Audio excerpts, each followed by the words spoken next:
Han pasado ya 10 años desde el estreno del Despertar de la Fuerza y creo que es suficiente como para valorar si estas polémicas películas van a tener una segunda vida como ocurrió con las precuelas.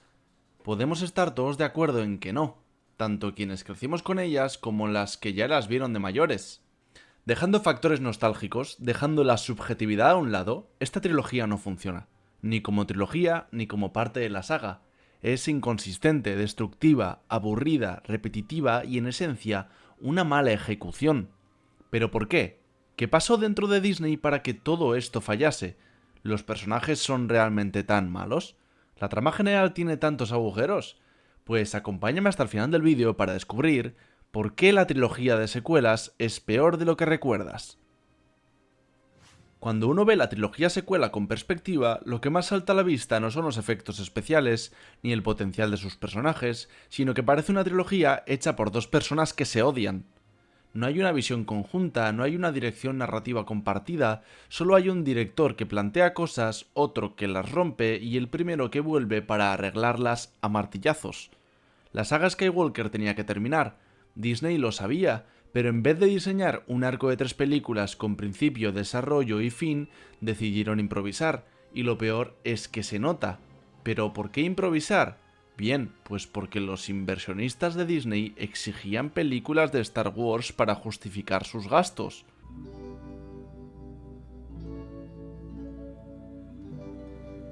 El episodio 7 es, literalmente, una nueva esperanza rehecha para la nueva generación. Y ojo, si al menos fuese una mejor versión de la misma, se podría salvar, pero es un plagio y de los malos.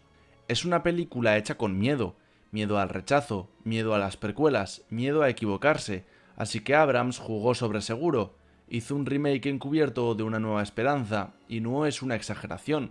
Planos secretos dentro de un droide, igual que Leia con R2, protagonista huérfana en un planeta desértico, como Luke en Tatooine, mentor que muere a manos del villano, Han Solo y Obi-Wan, superarma gigante que destruye planetas, la Estrella de la Muerte y la base Starkiller, rebelión contra una tiranía galáctica, resistencia contra la Primera Orden. Lo peor es este último punto, porque sin novelas externas es imposible entender la base política de la película. ¿De dónde sale la Primera Orden? ¿Por qué la Nueva República es destruida con tanta facilidad? ¿Por qué existe la resistencia si la Primera Orden apenas está dándose a conocer? Todo esto se aborda en la novela Bloodlines de 2019, una vez ya se terminó la trilogía, pero no es posible que para entender una película, o al menos la lógica interna de su universo, debas irte a medios escritos. Era tan fácil como crear una nueva amenaza, así como se hizo antiguamente con invasores de otra galaxia, pero las ganas de copiar le ganaron al sentido común, y de esta manera el episodio 7 se dedicó a crear 1001 Mystery Boxes para que sus sucesoras tuvieran algo a lo que aferrarse, pero eran tantas y tan mal planteadas que solo JJ podría haber tenido las ganas de resolverlas todas. ¿Quién es Snoke? ¿Quiénes son los Caballeros de Ren? ¿Quiénes eran los padres de Rey? ¿Qué hizo Luke todos estos años? Y sobre todo, ¿por qué se exilió Luke? ¿Por qué abandonó? Preguntas inabarcables tanto para Rian Johnson como para quien fuera que hubiese querido continuar la historia. Solo Abrams, o puede que ni siquiera él, sabría a qué quería llegar con esas tramas, pero para eso habría que haberle dado el control creativo a una persona, y no a dos o a tres como estuvo pensado en un inicio. Que Abrams, Johnson y Trevorrow dirigiesen cada uno una película no es algo diferente de lo que ocurrió en la trilogía original, pero para eso hacía falta un guionista, una mente maestra que decidiese por dónde iba la trama. Puede que Abrams lo hubiese conseguido, pero nunca lo sabremos.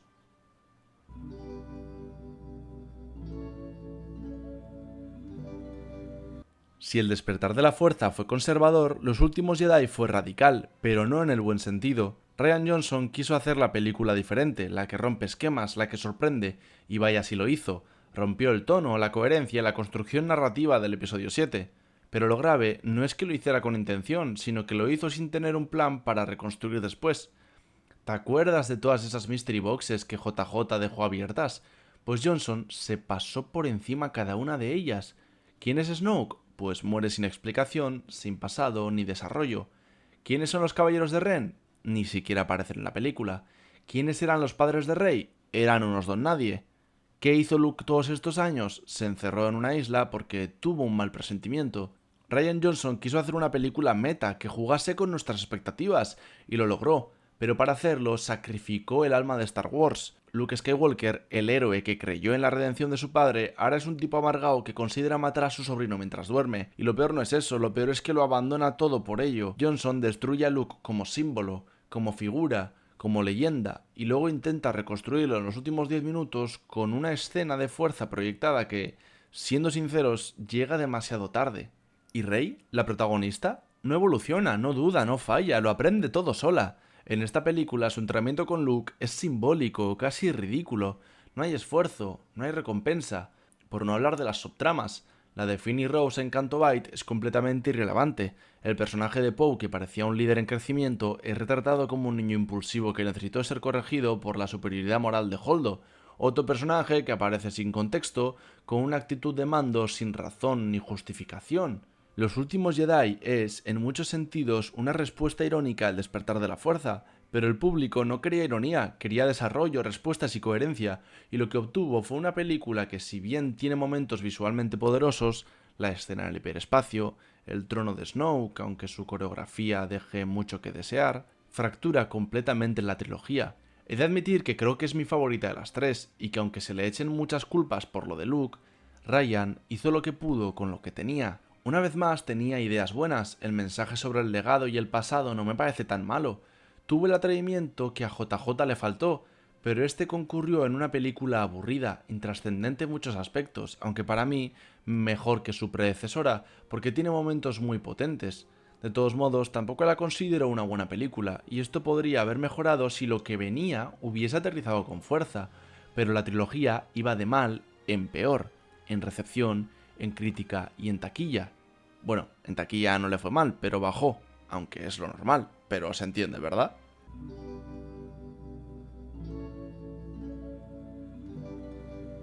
Antes de que Disney entrase en pánico y volviera a llamar a JJ Abrams para que rematara la trilogía con prisas y fuegos artificiales, había un plan diferente, un guión escrito por Colin Trevorrow que iba a titularse Duel of the Fates y que sinceramente pintaba mucho mejor, aunque nunca lo sabremos. En esta historia Palpatine no volvía, Kylo Ren era el villano principal hasta el final, así como se había planteado en episodio 8. Rey seguía siendo nadie, construía su propio sable y entrenaba con los textos Jedi. Finn lideraba una rebelión de Stormtroopers desertores, la batalla final era en Coruscant, y Luke, como fantasma de la fuerza, acompañaba a Rey y atormentaba a Kylo. Kylo incluso llegaba a Mortis, ese plano místico de la fuerza que ya vimos en The Clone Wars, donde tenía visiones de Anakin, Yoda, Luke y Leia. Y el momento más emotivo, R2D2 resultaba gravemente dañado en batalla, y C-3PO rompía a llorar mientras recordaba su historia juntos. No lloraba literalmente porque es un droide, no lagrimea, pero se entiende. Pues lo descartaron, porque querían volver a traer a Palpatine y ya sabéis el resto. Kathleen Kennedy y Colin Trevorrow tuvieron discusiones creativas. Disney no estaba de acuerdo con el guión de Duel of Fates y le relegaron del puesto. Aquí había dos opciones: continuar por el camino de Rian, que tan odiado y criticado había sido, o traer a JJ Abrams de vuelta, poniéndolo como el bueno de la historia, como que el episodio 7 no era tan malo y que el que la lió fue Rian Johnson, pero solo demostró lo contrario.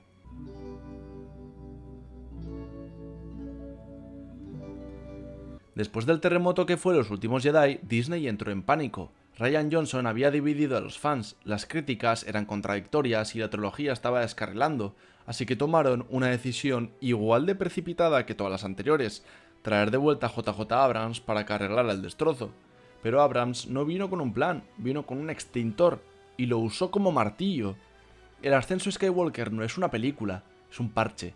Es una carrera a contrarreloj para reconectar una historia que ya no tiene ni pies ni cabeza, y en el intento termina tirando por la borda cualquier atisbo de lógica narrativa que quedase en pie. La primera señal de desesperación es clara: el regreso de Palpatine, sin pistas previas, sin construcción, sin coherencia.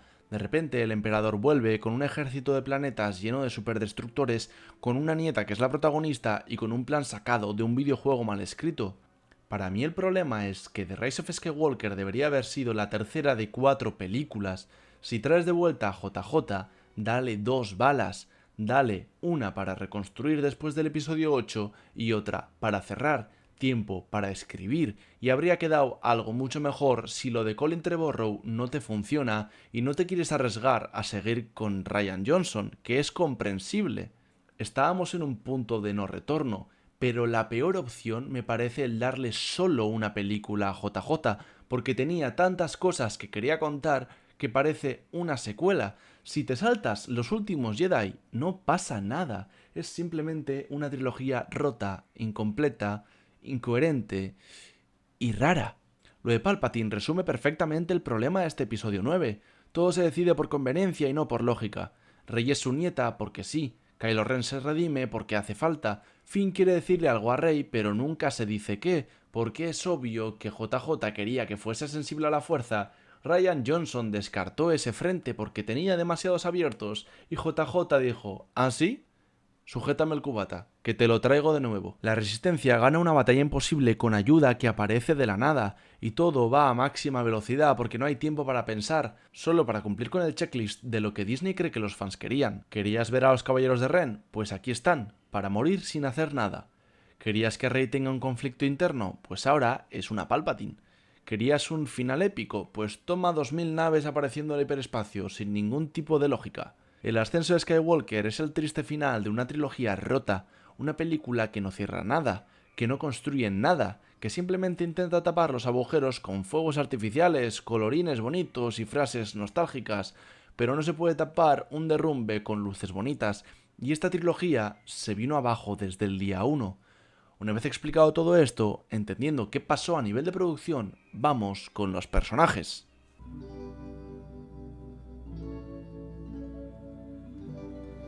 Una historia es tan fuerte como sus personajes, y en el caso de la trilogía secuela tenemos un reparto lleno de potencial, pero completamente desperdiciado. Aquí no fallan los actores, que hacen lo que pueden y realmente son grandísimos todos, fallan los guiones, fallan los arcos y falla la coherencia. Rey es el centro de la historia y su problema no es que sea mujer, ni poderosa, ni una nueva heroína. Eso era fresco, era una buena idea, estaba bien planteado. Su problema es que no tiene un arco real. En episodio 7 empieza sola, huérfana, perdida, promete, pero de inmediato, sin entrenamiento, ya sabe pilotar mejor que Han Solo, usar la fuerza sin guía, ganar duelos contra Kylo Ren y hacer trucos mentales como si hubiese leído el manual del Jedi la noche anterior. En los últimos Jedi, lejos de cuestionarse a sí misma, sigue igual de infalible. Rian Johnson intenta darle el conflicto con el tema de tus padres no eran nadie, pero lo plantea como una revelación y luego no profundiza. No cambia nada, Rey sigue siendo perfecta y buscando su origen. No tiene dudas, no comete errores, no tiene consecuencias, solo es una chica superpoderosa queriendo saber de dónde viene y aunque lo sepa, sigue queriendo indagar, sigue buscando algo más, porque aunque quiera echar por tierra todo lo del tema del legado, hay algo que no cuadra. Y en el ascenso de Skywalker todo estalla. Ahora resulta que efectivamente es la nieta de Palpatine, el enemigo más grande de la galaxia. ¿Y qué hace con eso? Nada, no lucha con esa identidad. No le afecta realmente. Solo sirve para justificar un poder aún más absurdo. Al final se hace llamar Skywalker como si cambiarse el apellido borrara todos los vacíos de guión anteriores.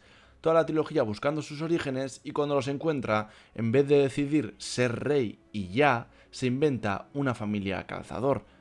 Y más allá de que la construcción de la escena sea ridícula, la idea no me parece tan mala. Pero creo que es más potente que Rey no sea nadie, y que a veces ser tú mismo, sin ser hijo, sin ser heredero de nadie, sea suficiente para ser alguien. Kylo Ren podría haber sido uno de los mejores villanos de la saga. Tenía todo, un conflicto interno familiar, legado, peso emocional, era el nieto de Vader y el alumno caído de Luke, pero lo convirtieron en una parodia de sí mismo. En el episodio 7 es inestable, poderoso, obsesionado con ser como su abuelo, mata a su padre, lo que debería haber sido un punto de no retorno, pero en vez de desarrollar su oscuridad, lo hacen más blando. En los últimos Jedi se plantea como un nuevo líder supremo, y parece que por fin toma el mando, pero su carácter sigue siendo igual de tambaleante. Rey lo supera constantemente, y la película juega con el ¿se redimirá o no?, sin comprometerse a nada. Y quiero hacer aquí un apunte. Si Kylo Ren hubiese sido el líder supremo y hubiese sido un enemigo formidable desde el día 1, hubiese acabado con Snoke completando el arco de villano que Vader no pudo, habría sido un personaje completamente distinto, pero lo que pasó más adelante lo deja como el Darth Vader de la salada, como un niñato que tuvo un berrinche, se enfadó con su maestro, se enfadó con su otro maestro, quería volver al lado bueno, mata a su padre, la lía completamente y luego es bueno porque una chica le dice que no sé qué, que no... No tiene sentido, no tiene impacto, no tiene sentimiento. Es un personaje tan desperdiciado que duele. Y como decía, en el ascenso de Skywalker el conflicto se resuelve con una conversación muda con el recuerdo de Han Solo. Luego se vuelve bueno, ayuda a Rey y muere, salvando a Rey, con un beso de príncipe azul, transfiriéndole su fuerza viva. ¿Por qué ibas a hacer eso? Kylo tenía todo para ser un villano icónico, malo, malvado y ya. Tendría sentido que Luke se hubiese rendido porque no había bien en él. Tendría sentido sus actos si se hubiese mantenido malo. Pero bueno, eso no ocurrió. Puedo intentar canalizarlo en mi cabeza, pero a la mínima que continúe en la carrera de Rey en cines o en algún medio escrito o lo que sea, pues nada, tendré que modificar mi canon. Lo de Luke es casi una traición, no porque cambie, sino porque lo cambian sin lógica, o al menos mal explicada. El Luke de los últimos Jedi, que ya sabéis que yo defiendo bastante a este personaje, no tiene nada que ver con el que conocimos. Es un hombre derrotado que ha perdido la fe en los Jedi, en sí mismo y en todo. Hasta ahí bien, el trauma podría justificarlo. El problema es el motivo. Tuvo una visión oscura de Ben Solo y casi lo mata. El mismo Luke que salvó a Darth Vader viendo una chispa de bondad. No cuadra. Y no cuadra porque no fue así. Pero es lo que da a entender la película. Y luego simplemente se exilia. Todo el mundo sabe que se fue a Acto. Todo el mundo busca un mapa hacia Acto, pero nadie se pregunta por qué. Si se arrepiente así alguien lo puede encontrar, o es simplemente que a Abrams no le apeteció pensar en cómo traer a Luke de vuelta. Entonces, ¿para qué lo exilias en primer lugar? ¿Para darle protagonismo a Rey? ¿No es compatible? Cuando muere, su regreso como fantasma en episodio 9 no contradice tanto como se pretende, simplemente sigue en la línea en la que terminó en el episodio 8, pero ese cambio se siente tan precipitado que es abrupto. La gente no había asimilado la redención de Luke en los últimos Jedi, y la imagen que teníamos era de ermitaño amargado. No entiendes por qué cambia así. Realmente está bien continuado por JJ, pero como está tan mal hecho en episodio 8, no cuaja. Poe Dameron y Finn son dos oportunidades perdidas. Poe empieza como un líder carismático, rebelde e impulsivo, pero en vez de desarrollarlo como un líder lo convierten en un niñato que necesita que una superior le enseñe modales. En episodio 9, de la nada, tiene un pasado de contrabandista que jamás se menciona antes, para convertirse en un Han Solo de plástico. Lo mismo de siempre, un reboot de la trilogía original por parte de JJ Abrams, tanto con Kylo, como con Rey, como con BB-8, como con Poe Dameron, como con todos. Finn tenía el potencial más original, un Stormtrooper desertor. Es brutal, nunca visto, y parecía que iba a ser un Jedi, pero lo relegan a ser el alivio cómico y el eterno amigo de Rey. Su arco prometía una lucha interna y un crecimiento, pero no hay nada, y cuando en el episodio 9 intenta hablar con Rey sobre algo importante, jamás se nos dice qué es, aunque todos sepamos que es sensible a la fuerza. Un arco abortado en vivo, e incluso John Boyega, el actor que lo interpreta, se quejó de que Disney usó su marca como actor afroamericano para promocionarse como una película actual cumpliendo algún tipo de agenda, para luego dejarlo completamente de lado en la trilogía al ver que a China no le gustaba mucho que Finn protagonizase Star Wars. Ya sabéis por qué. Hux empieza como un rival fanático y termina como un espía ridículo que muere con una frase estúpida, como espía de la Resistencia, solo un año después de acabar con miles de millones de vidas.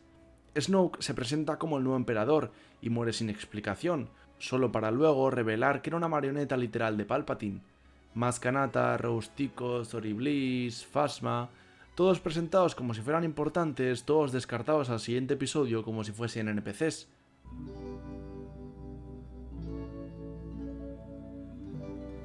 La trilogía empieza como si nada. La Primera Orden ya existe, es poderosa, tiene una superarma y amenaza a toda la galaxia, pero ¿cómo? ¿Cuándo? ¿Y por qué? La Nueva República, según el canon, estaba en pie. Entonces, ¿cómo permitió que un ejército imperial resurgiera con más fuerza que el imperio anterior? ¿Dónde estaban sus flotas? ¿Sus espías? ¿Su inteligencia? Lo lógico habría sido construir poco a poco esa amenaza, mostrar su ascenso desde las sombras, pero no. En la trilogía secuela se presenta el conflicto como si ya estuviéramos en el episodio 5 sin el trabajo previo del episodio 4. Muchas veces me dicen que hay novelas que lo explican, lo sé, pero son novelas DLC a posteriori.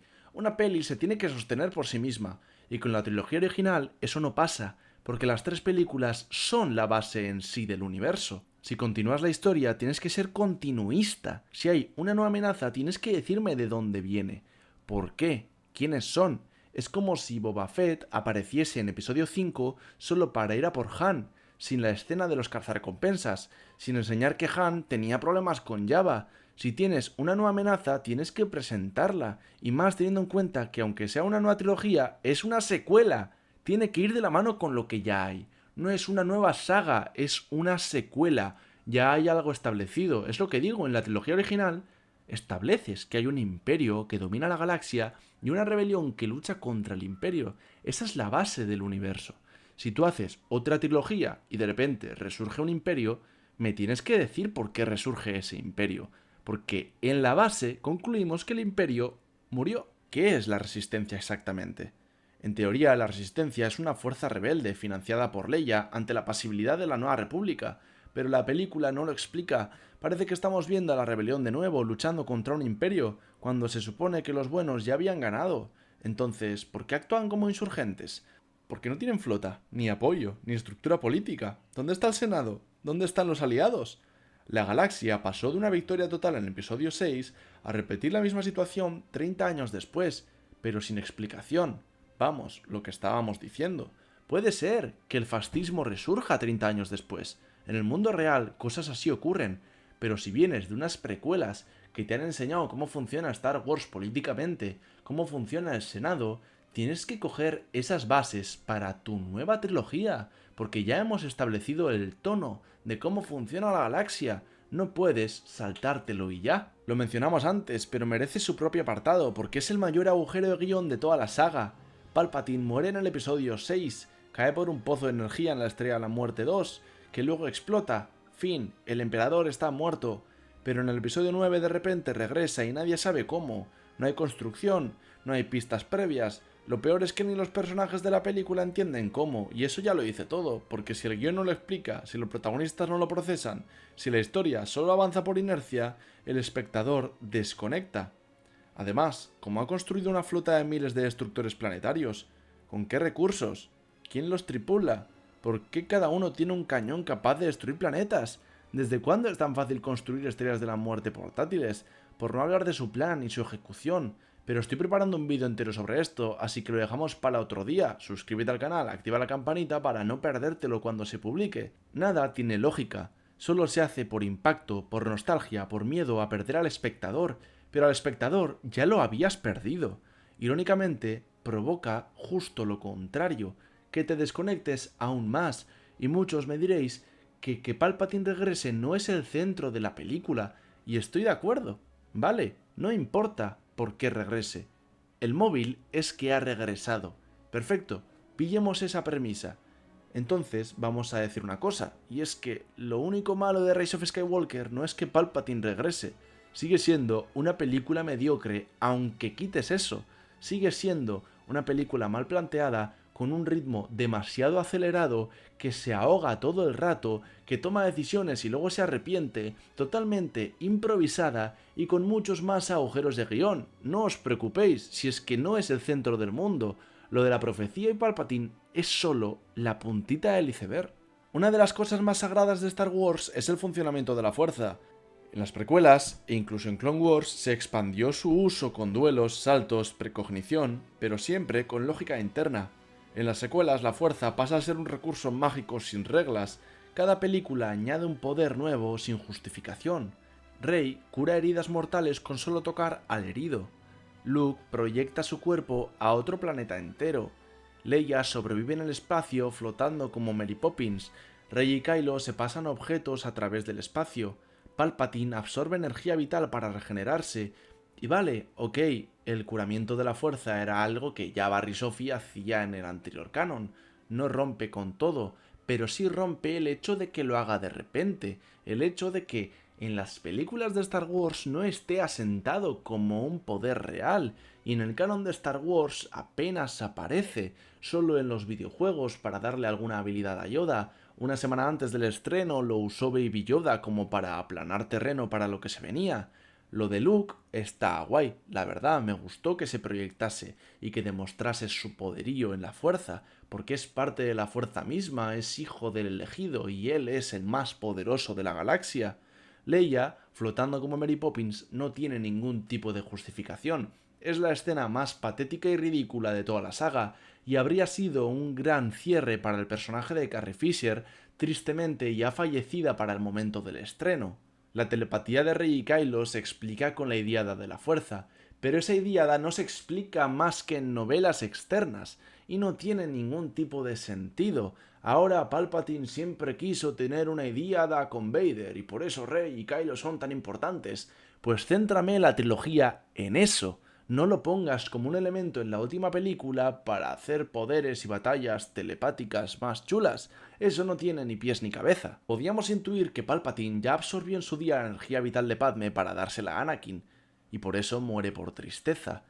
Pero lo que rodea el plan de Palpatine más que la absorción de la energía es lo que hace que sea ridículo. Primero quiere que Rey lo mate para meterse en el cuerpo, luego les absorbe la energía a los dos y revive, pero Rey y Kylo siguen siendo poderosos y Palpatine no consigue derrotarlos. De todos modos, Rey acaba con Palpatine, por lo que Palpatine debería de poder meterse en el cuerpo de Rey. ¿O una vez ha absorbido su energía eso ya no funciona? ¿Qué sentido tiene eso? Pero bueno, como ya he dicho, abordaremos todo esto en el próximo vídeo de Palpatine. Y lo más grave, lo que decía, nunca se explica cómo los personajes aprenden eso. Rey no tiene maestros, Kylo no entrena, todo se da por sentado, la fuerza ya no es algo que se estudia, se respeta o se teme, es un botón mágico para salir del paso a lo Deus Ex Machina. Y bueno, lo de Kylo, al haber sido entrenado por Luke y Snoke, lo puedes intuir, lo puedes respetar, y sobre todo su parálisis de la fuerza, la verdad que es un poder muy molón, que como solo lo hemos visto a él le da carisma, pero lo de Rey es insalvable. Esto es de traca, Luke se exilia en Acto. La gente sabe que se ha exiliado en Acto y hay un mapa incompleto. ¿Por qué? En el Despertar de la Fuerza, medio universo busca ese mapa. Pero si Luke no quiere ser encontrado, ¿para qué dejar pistas? ¿Por qué te vas a Acto? ¿Porque es el primer templo Jedi? ¿Pero precisamente no estás queriendo dejar de ser un Jedi? ¿Por qué vas a ir a morir donde los orígenes de los Jedi? ¿Eso tiene algún sentido? ¿Alguno de vosotros le ve algún tipo de sentido? Y el fragmento final estaba en R2D2. ¿Por qué? ¿Por qué tenía la mitad del mapa? ¿Es que Luke tenía el mapa y luego lo dividió? ¿Cómo llega Luke a Acto si no tiene el mapa? ¿R2D2 borró sus archivos? ¿Por qué R2D2 se enciende de repente? Es un ejemplo perfecto de cómo los guionistas crearon misterios sin tener soluciones preparadas. Y lo que he dicho, de que es un mapa hacia Acto que toda la galaxia conocía, lo sé por medios externos. En la película te lo plantan como un mapa hacia Luke Skywalker, lo que es un agujero de guión enorme, porque ¿por qué Luke iba a dejar un mapa que dirige a donde su exilio? ¿Qué sentido tiene eso? Pero bueno, hace mucho que no veo el Despertar de la Fuerza, tengo esta trama un poco olvidada y puede que esté desinformando, puede que haya algo que se me escape, así que por favor dejadme en los comentarios qué opinas de esto, porque es que le veo tan poco sentido que creo que no puede ser así y que me estoy equivocando. Su arco en episodio 8 convirtiéndose en el malo malísimo era maravilloso, pero todo se echa a perder con su redención forzada para hacer algún tipo de símil con Darth Vader, poder darle su fuerza vital a Rey. ¿Está enamorado y por eso se hace bueno? No lo entiendo. Sí que es lo contrario a lo que le pasó a Anakin, estaba enamorado y se hace malo, Kylo está enamorado y se hace bueno, es un buen símil, pero teniendo lo que habías planteado en episodio 8, queda forzado, queda metido a calzador, no mola, no queda bien, no encaja, algo no cuadra. Es bueno de repente, o eso es lo que se siente. Aunque anteriormente le diga al casco de Vader que está dudando, que le enseñe la oscuridad, que le enseñe el camino. Obviamente Kylo dudaba, pero si Luke no vio manera de redimirlo, habría estado bastante más potente que no se redimiera. La galaxia, ¿dónde está? Durante 3 películas vemos una guerra en marcha, pero la galaxia nunca se siente presente. De hecho, en episodio 8 les deja tirados a todos. No hay reacciones de otros mundos, no vemos cómo viven los ciudadanos, no vemos sistemas, culturas, gobiernos, solo desiertos, nieve, bosques, batallas vacías. Comparado con las precuelas donde veíamos al Senado, la diplomacia, los conflictos y alianzas, Las secuelas se sienten vacías, desconectadas, como si todo ocurriera en un rincón olvidado del universo. ¿Y por qué la galaxia no responde al llamado de Leia, pero sí al de Lando Calrissian? Pues más allá de en medios escritos y la cancelación pública que tiene Leia por descubrir que es descendiente de Vader, no se explica. La película no tiene explicación para estos hechos. Parece que todo ocurre en un rincón olvidado de la galaxia, donde nadie mira, nadie hace caso y todos hacen la vista gorda. La daga mágica que solo funciona si estás en el sitio exacto. En el ascenso de Skywalker, nuestros protagonistas encuentran una daga antigua que lleva inscrita la ubicación del segundo Wayfinder, necesario para llegar a Exegol, pero lo realmente delirante no es que la daga contenga información valiosa, sino cómo se usa. Rey llega a la luna de Kefbir, se sube a un acantilado, despliega una especie de regla mecánica integrada en la daga, la alinea con los restos de la Estrella de la Muerte y mágicamente encaja. Como si alguien hace décadas hubiese tallado esa hoja basándose en cómo iban a quedar unos restos gigantes después de una explosión colosal, como si eso no dependiera del clima, de la erosión o de que el mar no haya cubierto los escombros en todos estos años. Esto es como si alguien dibujase un mapa del Titanic en el fondo del océano antes de que se hundiera. Y ni hablamos de lo absurdo que es usar un artefacto medieval como GPS en una galaxia llena de tecnología avanzada, pero claro, necesitaban una excusa para la búsqueda del tesoro, y lo que salió fue esto, una pista que solo sirve si te colocas en el ángulo exacto, a la altura justa y con buena visibilidad. Una solución visualmente llamativa, pero narrativamente insultante. Y ya que hablamos de esa escena, toca mirar lo más sangrante, la propia Estrella de la Muerte. En el Retorno del Jedi vimos cómo esta segunda estación espacial era destruida con una explosión. No quedaron ni los tornillos, pero en el ascenso de Skywalker hay media estructura intacta flotando en una luna cercana. Entera no, pero con pasillos, salas y plataformas, y hasta el Salón del Trono perfectamente reconocible, que casi que el cadáver de Palpatine podría estar ahí tirado y revivir ahí mismo. ¿Cómo se explica eso? ¿Una explosión parcial selectiva?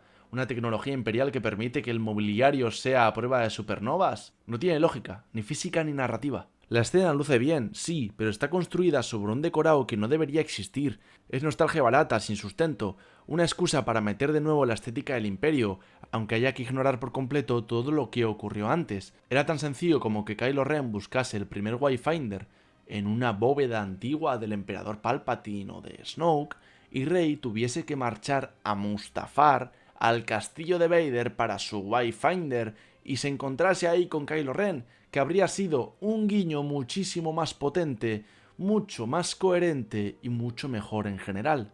Todos llegan a Exegol, pero ¿y los Wayfinders? Supuestamente solo existen 2 Wayfinders Sith en toda la galaxia, y sin ellos es imposible llegar a Exegol, y no lo digo yo, nos lo repiten varias veces, es un mundo oculto, fuera de las rutas estelares conocidas, escondido incluso para los Sith, un sitio que nadie puede encontrar.